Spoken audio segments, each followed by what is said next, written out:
कल्पना कीजिए एक ऐसी जगह की जहां दूर दूर तक सिर्फ रेत ही रेत हो, पीने के लिए मीठा पानी न हो, रहने के लिए पक्के मकान न हो और दिन भर चिलचिलाती धूप में लोग अपना गुजारा करने के लिए कड़ी मेहनत करते हों। क्या आप सोच सकते हैं कि ऐसी बंजर जगह कभी दुनिया के सबसे खूबसूरत और अमीर शहरों में बदल सकती है? क्या यह किसी जादू से कम नहीं लगता कि जहां कभी सिर्फ ऊंट चला करते थे, आज वहां दुनिया की सबसे महंगी गाड़ियां दौड़ती हैं? आखिर ऐसा क्या हुआ जिसने सिर्फ कुछ ही दशकों के अंदर एक सूखे रेगिस्तान को सोने के शहर में बदल दिया? क्या यह सिर्फ तेल के कुओं का कमाल था या इसके पीछे कोई बहुत बड़ा और गहरा राज छिपा है? आज जब हम दुबई का नाम सुनते हैं तो हमारे दिमाग में बड़ी बड़ी इमारतें, बड़े बड़े शॉपिंग मॉल और बहुत सारा पैसा आता है। लेकिन आज से 60 या 70 साल पहले ऐसा बिल्कुल भी नहीं था। उस समय दुबई बहुत ही गरीब और छोटा सा इलाका हुआ करता था। यह पूरा इलाका सिर्फ एक बहुत बड़ा रेगिस्तान था। यहाँ के लोगों की जिंदगी बहुत ही मुश्किल और सादी थी। उस समय वहाँ कोई बड़ी बड़ी सड़कें या एयर कंडीशनर वाले घर नहीं थे। लोग मिट्टी और ताड़ के पत्तों से बने छोटे छोटे घरों में रहते थे।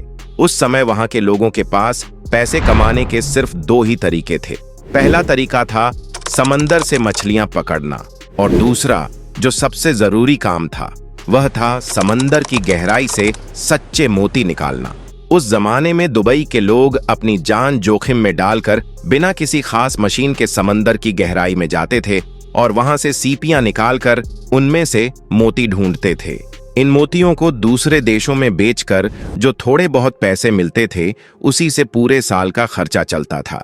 लेकिन जब दुनिया में मशीन से बने नकली मोती आने लगे तो दुबई के लोगों का यह काम भी लगभग बंद हो गया और वहां बहुत ज्यादा गरीबी आ गई। लोग एक बेहतर जिंदगी के लिए तरसने लगे। फिर आया साल 1966। यह वह साल था जिसने दुबई की किस्मत को हमेशा के लिए बदल कर रख दिया। दुबई के रेगिस्तान और समंदर के नीचे एक बहुत बड़ा खजाना मिला। यह खजाना सोना या चांदी नहीं था, बल्कि यह था काला सोना, यानी कच्चा तेल, पेट्रोलियम। जब दुबई में तेल मिला तो वहां के लोगों की खुशी का कोई ठिकाना नहीं रहा। तेल को बेचकर दुबई के पास रातों रात बहुत सारा पैसा आने लगा। जो लोग कल तक एक एक पैसे के लिए मोहताज थे, उनके पास अचानक बहुत बड़ी दौलत आ गई। लेकिन इस कहानी का असली सच यहां से शुरू होता है। दुनिया में ऐसे बहुत से देश हैं जहां तेल मिला, लेकिन वे आज भी उतने अमीर या आगे नहीं बढ़ पाए। दुबई के पास एक ऐसी चीज थी जो बाकी देशों के पास नहीं थी, और वह थी वहां के राजा शेख राशिद की दूर की सोच। शेख राशिद बहुत ही समझदार इंसान थे। उन्हें यह बात बहुत अच्छी तरह से पता थी कि जमीन के नीचे का तेल एक ना एक दिन जरूर खत्म हो जाएगा। उन्होंने सोचा कि अगर आज तेल के पैसे को ऐसे ही ऐशो आराम में उड़ा दिया गया तो आने वाली पीढ़ियों को फिर से उसी रेगिस्तान की गरीबी में लौटना पड़ेगा। उन्होंने तय किया कि तेल से मिलने वाले हर एक पैसे का इस्तेमाल दुबई को हमेशा के लिए अमीर बनाने में किया जाएगा। शेख राशिद ने सबसे पहले अपने इलाके को व्यापार का एक बहुत बड़ा केंद्र बनाने की सोची। उन्होंने दुबई के बीच से बहने वाले पानी के रास्ते दुबई क्रीक को गहरा करवाया ताकि दुनिया भर के बड़े बड़े पानी के जहाज वहां आसानी से आ जा सकें। जब पानी के जहाज आने लगे तो दुनिया के अलग अलग देशों से सामान दुबई आने लगा और वहां से दूसरी जगहों पर जाने लगा। इसके बाद उन्होंने एक और बहुत बड़ा फैसला लिया। उन्होंने दुनिया का सबसे बड़ा इंसान के द्वारा बनाया गया बंदरगाह पोर्ट बनाया, जिसका नाम जेबेल अली पोर्ट है। यह इतना बड़ा है कि आप इसे अंतरिक्ष से भी देख सकते हैं। इस बंदरगाह के बनने से दुनिया भर की बड़ी बड़ी कंपनियों ने अपना सामान दुबई के रास्ते भेजना शुरू कर दिया। दुबई सिर्फ एक जगह से दूसरी जगह सामान भेजने के बीच का एक बहुत जरूरी रास्ता बन गया। इससे दुबई को हर दिन करोड़ों रुपये की कमाई होने लगी। यह उनके उस बड़े सपने की सिर्फ एक शुरुआत थी। अब दुबई के पास पैसा आ रहा था, लेकिन शासक चाहते थे कि दुनिया के सबसे बड़े व्यापारी और अमीर लोग खुद चलकर दुबई आएं और यहाँ काम करें। इसके लिए उन्होंने एक ऐसा तरीका निकाला जिसने पूरी दुनिया का ध्यान अपनी तरफ खींच लिया। उन्होंने दुबई में टैक्स फ्री सिस्टम लागू कर दिया। टैक्स फ्री का मतलब है कि अगर आप दुबई में आकर कोई भी काम करते हैं, कोई कंपनी खोलते हैं या पैसे कमाते हैं, तो आपको सरकार को अपनी कमाई का कोई भी हिस्सा इनकम टैक्स नहीं देना पड़ेगा। आप जितना भी कमाएंगे वह पूरा पैसा आपका होगा। इसके अलावा उन्होंने फ्री ट्रेड जोन बनाए। इसका मतलब था कि विदेशी लोग दुबई में अपनी खुद की कंपनी 100% अपने नाम पर खोल सकते थे। यह खबर पूरी दुनिया में आग की तरह फैल गई। अमेरिका, यूरोप, भारत और दुनिया के कोने कोने से बड़े बड़े व्यापारी, डॉक्टर, इंजीनियर और अमीर लोगों ने दुबई की तरफ दौड़ लगा दी। हर कोई वहां जाकर बिना टैक्स दिए ज्यादा से ज्यादा पैसा कमाना चाहता था। जब ये सब अमीर लोग दुबई आए तो वहां बड़े बड़े ऑफिस बनने लगे, व्यापार तेजी से बढ़ने लगा और दुबई सच में पैसों का एक बहुत बड़ा केंद्र बन गया। लेकिन व्यापार के अलावा दुबई के शासक यह भी जानते थे कि दुनिया के आम लोगों को दुबई बुलाने के लिए कुछ ऐसा बनाना होगा जो पूरी दुनिया में कहीं और न हो। यहीं से शुरू हुआ टूरिज्म का वह जादुई सफर जिसने रेगिस्तान को दुनिया के सबसे सुंदर शहर में बदल दिया। दुबई ने सबसे पहले एक ऐसा होटल बनाया जिसे देखकर पूरी दुनिया हैरान रह गई। इस होटल का नाम है बुर्ज अल अरब। यह होटल पानी के बीच में एक अलग से बनाई गई जमीन पर खड़ा है और इसकी बनावट पानी के जहाज पर लगे एक बड़े पर्दे जैसी है। यह दुनिया का इकलौता ऐसा होटल है जिसे 7 स्टार, सबसे महंगी और आलीशान सुविधाओं वाला कहा जाता है। इसके अंदर सोने की परतें छड़ी हुई हैं।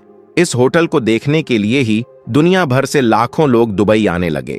समंदर का किनारा कम होने पर दुबई ने हार नहीं मानी, बल्कि समंदर के अंदर ही रेत और पत्थरों से खजूर के पेड़ के आकार का एक नया द्वीप बना दिया। आज इस पर दुनिया के सबसे अमीर लोगों के शानदार घर और बड़े बड़े होटल मौजूद हैं। इसके बाद दुबई ने इतिहास रचते हुए बुर्ज खलीफा का निर्माण किया। यह इमारत इतनी ऊंची है कि इसे मीलों दूर से देखा जा सकता है। आज हर साल करोड़ों लोग सिर्फ इस अजूबे को देखने और इसके सामने खड़े होकर फोटो खिंचवाने के लिए दुबई आते हैं। इसके साथ ही दुबई ने दुनिया का सबसे बड़ा शॉपिंग मॉल दुबई मॉल बनाया। आप सोचिए, बाहर रेगिस्तान की तेज गर्मी और चिलचिलाती धूप, और इस मॉल के अंदर बर्फ का एक बहुत बड़ा पार्क स्काई दुबई बना हुआ है, जहां लोग असली बर्फ से खेलते हैं और पेंगुइन देखते हैं। यह किसी जादू से कम नहीं है कि इंसान ने अपनी सोच और पैसे के दम पर कुदरत को भी चुनौती दे दी है। दुबई को दुनिया का सबसे अमीर और व्यस्त शहर बनाने में एक और चीज का बहुत बड़ा हाथ है, और वह है वहां की हवाई सेवा, एयरलाइंस। दुबई ने एमिरेट्स नाम की एक एयरलाइन शुरू की, जो आज दुनिया की सबसे अच्छी और आलीशान हवाई सेवाओं में गिनी जाती है। दुबई दुनिया के नक्शे में बिल्कुल बीचों बीच बसा हुआ है, इसलिए अगर किसी को पूरब से पश्चिम या उत्तर से दक्षिण जाना हो तो उसके लिए दुबई होकर जाना सबसे आसान होता है। एमिरेट्स एयरलाइन ने दुनिया के हर कोने को दुबई से जोड़ दिया। आज दुबई का एयरपोर्ट दुनिया के सबसे व्यस्त एयरपोर्ट्स में से एक है। हर दिन लाखों लोग यहां आते हैं, रुकते हैं, यहां के मॉल में खरीदारी करते हैं और यहां के होटलों में रुकते हैं। इससे दुबई को हर दिन बिना किसी तेल के करोड़ों अरबों रुपये की कमाई होती है।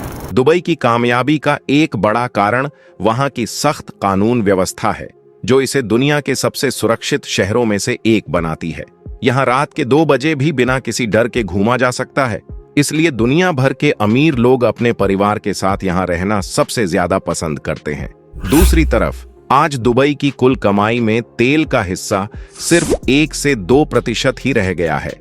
अब यह शहर पूरी तरह से व्यापार और टूरिज्म पर निर्भर है और भविष्य की तकनीक, जैसे हवा में उड़ने वाली टैक्सियों और बिना ड्राइवर वाली कारों पर तेजी से काम कर रहा है। दुबई की इस कामयाबी में दुनिया भर से आए आम लोगों की कड़ी मेहनत का भी बहुत बड़ा हाथ है। दुबई के शासकों ने यह बात बहुत पहले ही समझ ली थी कि कोई भी शहर सिर्फ ऊंची इमारतों से नहीं, बल्कि वहां रहने वाले होनहार लोगों से महान बनता है। इसलिए दुनिया भर के टैलेंट को अपने पास रोकने के लिए दुबई ने हाल ही में गोल्डन वीजा की शुरुआत की है। इस खास वीजा के जरिए दुनिया भर के होनहार छात्रों, बड़े डॉक्टरों, वैज्ञानिकों, व्यापारियों और कलाकारों को लंबे समय तक दुबई में अपने परिवार के साथ रहने और काम करने का मौका दिया जा रहा है। आज दुबई में 200 से भी ज्यादा अलग अलग देशों के लोग एक साथ मिलजुल कर रहते हैं।